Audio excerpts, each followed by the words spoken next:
por pasos, perdón. ¿Qué se estudia dentro de biotecnología? ¿Qué es la biotecnología? Vale, pues la biotecnología, bueno, yo a día de hoy todavía digo que que estudié biotecnología y la gente me dice, ¿y eso qué son? Dos carreras, biología y tecnología. Y digo, bueno, a ver, esto no funciona así. Pero bueno, yo siempre digo que es como una biología avanzada, como más moderna, digamos, o como más acoplándose a las nuevas necesidades que surgieron en los años 90, por ejemplo. Me viene a decir Gattaca, Jurassic Park, ¿no? Toda la ingeniería genética, eso fue como el inicio de la era de la biotecnología, ¿vale? Entonces, ¿qué pasa? Que se da pues mucha biología, o sea, en los primeros meses o el primer año está muy relacionada con esas asignaturas más troncales o más que puedes tener en biología, pues fisiología, fisiología animal, fisiología vegetal, zoología, química, ¿no? Como todas, física. Y luego el segundo año ya está más, a partir del segundo año ya vas tirando más hacia genética, ingeniería industrial, ingeniería bioquímica, como ya ampliado a que hay un valor añadido, ¿no? Por ejemplo, en la ingeniería genética ya no solo estudias genética, sino que también estudias cómo ingenierizar un vector para una terapia que lleve al paciente, por ejemplo, un gen que exprima X proteína para X tratamiento, ¿no? Por ejemplo, pues proteínas recombinantes como pueden ser la insulina, ¿vale? Entonces es como un diseño de algo que se basa en la biología, que se ha inspirado en la biología humana y que usa de la ingeniería o de la tecnología, ¿no? Como la palabra dice, biotecnología, pues para mejorarlo. En ingeniería de procesos, en ingeniería industrial, pues claro, la microbiología ¿para qué nos sirve? Aparte de todo lo que pueda ser microbiología clínica, que yo por suerte esa no tuve que darle mucho bombo, me gustaba mucho la de después, la de los procesos. En plan, ¿qué podemos aprovechar de la bacteria? La bacteria que hace reproducirse mucho, pum, pum, pum, pum, pum. Entonces, por ejemplo, puede ponerse una proteína que tú quieras que se reproduzca mucho y luego la purificas y ya tienes un tratamiento biotecnológico, no farmacológico, que es diferente. O, por ejemplo, bueno, esto sería lo que hacen en las bodegas. Okay. ¿Vale? O sea, al final con azúcares, esa fermentación, pues es lo mismo, pero en procesos industriales de otras características. Y luego pues tienes biotecnología animal, todo el tema de fecundación in vitro, inseminación artificial, biotecnología vegetal, pues toda la parte de ingenierización para transgénicos, etcétera. Pero sí que es verdad que hacia lo que yo quería tirar vi muy poco, ¿vale? Porque bueno, como cualquier cosa que ocurre en la sociedad, hay una tendencia y en el momento que yo acabé la carrera, que fue, bueno, la carrera la terminé en 2015 y la especialidad en 2017-2018, pues ahí había todavía un egocentrismo que era por y para el ser humano, cúrame a mí todo lo que pueda tener en este mundo, ¿no? Pues Parkinson, Alzheimer, cáncer, etcétera. Entonces había mucha más tendencia hacia la biomedicina y muchísima más competitividad en grupos relacionados con la biomedicina. Pero yo quería tirar hacia medio ambiente. Ok. Por partes, como siempre. Has dicho que se ha avanzado mucho desde los 90, empezó con, pues supongo que con un poco de ciencia ficción y ahora realidad. ¿Cuánto hemos avanzado en ese campo? ¿Qué son los hitos que ha descubierto la biotecnología y que alguien que esté escuchando este podcast, yo inclusive, no sabe que existen o no les echan cuenta? A ver, yo creo que el más típico fue el de la oveja Dolly, ¿vale? Con la clonación, ese fue yo creo que uno de los grandes hitos. Bueno, en los años 70 ya empezaron con la parte de secuenciación. Vale, perdón, secuenciación es descubrir cómo funciona el ADN. Sí, o sea, se descubre la hebra de ADN y luego ya empiezan con todas las tecnologías moleculares que se puede sacar partido de esa hebra de ADN. Y a partir de ahí, pues todo lo que llevó a pues, una clonación, los primeros experimentos también que se hicieron Es que, claro, estamos hablando de los 90. Los 90 no había nada de escrúpulos. Los 90 era la época de Crónicas Marcianas, aquí en España, ¿vale? Entonces, todo lo que pasó ahí tiene cero bioética y cero moralidad.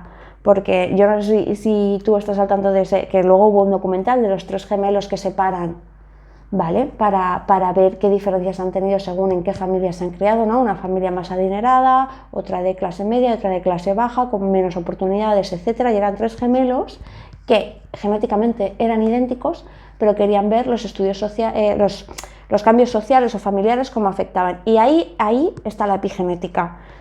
¿De acuerdo? Que no sé si tú la has oído. Estuve debatiendo sobre eso este verano y tuvimos que llamar a una bióloga para que nos pusiera al día de cómo funcionaba todo eso. Una bióloga que traeré aquí algún día. Vale. Entonces, bueno, pues... Pero eso no significa que nuestros oyentes... Claro, la epigenética... Bueno, yo te la voy a explicar como la entiendo yo, no es mi campo, pero es como decir quién tenía más razón, Darwin o Lamarck. Pues al final del tiempo le daba la razón a Lamarck. Recordemos todo esto, que mucha gente de aquí que nos está escuchando no ha estudiado biología. Claro. Yo estudié biología en 4º de la ESO. Claro. Y lo que sé es por algún vídeo de YouTube y demás. Parte por parte, vamos a ver. Vale. ¿Qué dijo Darwin, evolucionismo, y qué dijo Lamarck sobre los genes? O sea, Darwin habló sobre la teoría de las especies, de que solo el más fuerte sobrevive, ¿no? De que se perpetúa el más fuerte dentro de una especie. El más adaptado. Claro, pero en ese momento lo llamaba como el más fuerte, pero sí, el más adaptado. Es que decir, es una mala traducción al castellano, claro, porque es survival of the fittest y ese es el mejor adaptado. El vale. Más, sí. Y el strongest nunca lo dijo, por lo visto, y alguien en castellano dijo el más fuerte, que queda mucho mejor en los libros. Claro, vale, perfecto. Pues entonces, pero el ejemplo que pone siempre, que es súper ilustrativo, es el de las jirafas. ¿De acuerdo? O sea, en un reino donde hay jirafas de todo tipo, de cuello alto y de cuello corto, pues las de cuello largo pueden llegar mejor a las hojas de los árboles y entonces perpetuarán ese gen, ¿no? De ese cuello largo, y las otras irán muriendo poco a poco. Y entonces el más adaptado, ¿no? A ese momento de la especie.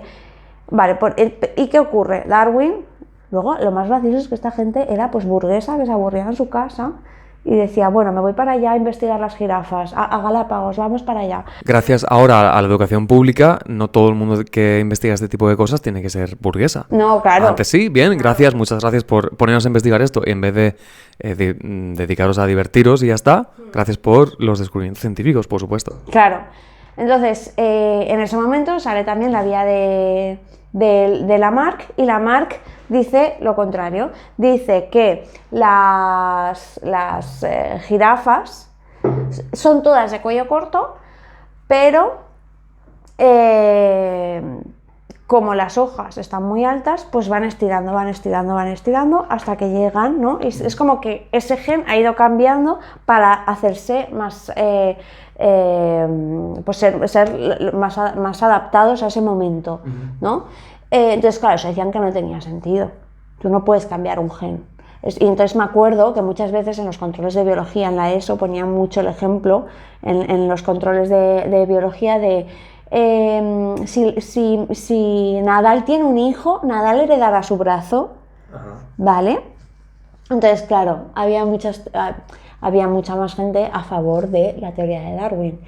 ¿De acuerdo? Sí que es cierto que Darwin a mí me funciona muy bien, creo que estuvo muy acertado en una selección natural a nivel laboral. De hecho, la teoría de Darwin ha ido evolucionando al darwinismo social.